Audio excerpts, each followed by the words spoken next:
Throughout the years, it seems as though the grappling techniques of karate has either been forgotten or overshadowed by the striking aspects of the art.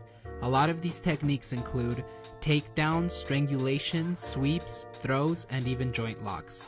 So with that being said, I'd like to take a deeper look into some of karate's throws and sweeps. So without any further ado, let's get to it.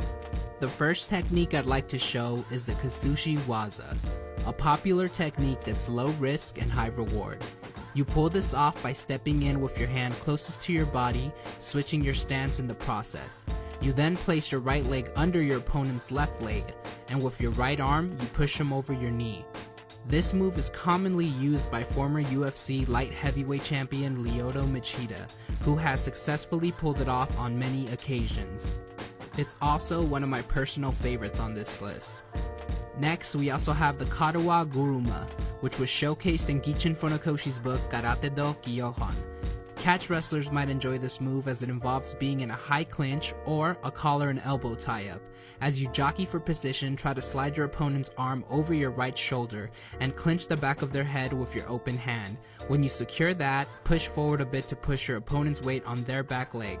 Once you do that, simply hook their lead leg, lift, and throw. The next technique I want to talk about is kubiwa.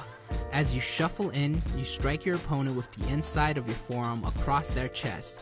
You then lead their head towards the ground as you sweep the leg. There are many variations of the kubiwa, but I find this one to be the most practical in an actual combat setting. This next technique is another one wrestlers may be familiar with, and that's because it's a karateka's variation of a double leg takedown. This one is a bit different though, as it's more about using leverage against your opponent to disrupt their balance rather than just relying on brute strength to pick up and drop your opponent. You definitely can do that, but the way you pull off this variation is by pushing your shoulder against their stomach, pushing the back of their knees, and pulling their legs right under them. It's pretty wicked. Now the last technique I'd like to show you is the most dangerous on this list, and it's used primarily for Budo Karate, not sports karate. It's a technique called Gyaku Tetsuchi.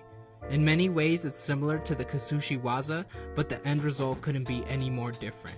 We start the same by shuffling in and placing your arm across your adversary's chest, but this time, instead of pushing them over your knee, you pick them up with both arms, their legs facing up, and you drop them directly on their head. This could be very fatal and should only be used in self-defense. So there you have it, ladies and gentlemen, 5 grappling techniques that karatekas have been known to use. You can find the majority of these techniques once again in Gichin Funakoshi's book Karate do Kyohan, the master text. If you enjoy videos like this, don't forget to like and subscribe and hit that notification bell so that you never miss out on a new video. If you want to follow me on social media, you definitely can at Iron Kumite on Instagram and Twitter. I post a lot of highlights and news about combat sports, as well as engage with my followers about upcoming MMA cards. So I look forward to seeing you over there. Thank you for watching, and until next time, stay sharp everyone.